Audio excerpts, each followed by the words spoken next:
తెలంగాణ శాసనసభలో బుధవారం రాష్ట్ర బడ్జెట్ను డిప్యూటీ సీఎం ఆర్థిక మంత్రి బట్టి విక్రమార్క ప్రవేశపెట్టారు. 2025-26 ఏడాదికి 3,04,965 కోట్లతో బడ్జెట్ను సభకు సమర్పిస్తున్నట్లు బట్టి శాసనసభలో వెల్లడించారు. రెవెన్యూ వ్యయం 2,26,982 కోట్లు కాగా మూలధన వ్యయం 36,504 కోట్లుగా పేర్కొన్నారు. తెలంగాణ ప్రజలు మమ్మల్ని నమ్మి అధికారం కట్టబెట్టారని, ప్రజలకు జవాబుదారీతనంగా ఉంటూ పాలన సాగిస్తున్నామని అన్నారు.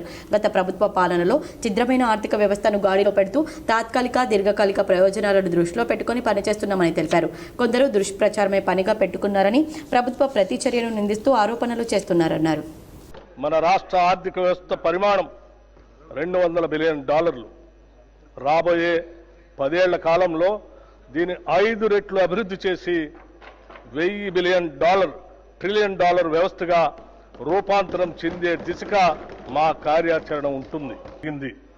మహాలక్ష్మి, రైతు భరోసా, గృహజ్యోతి, ఇందిరమ్మ ఇళ్లు, చేయూత కింద పెన్షన్లు పంపిణీ వంటి పలు పథకాలను ప్రభుత్వం ఇప్పటికే సమర్థవంతంగా అమలు చేస్తుంది.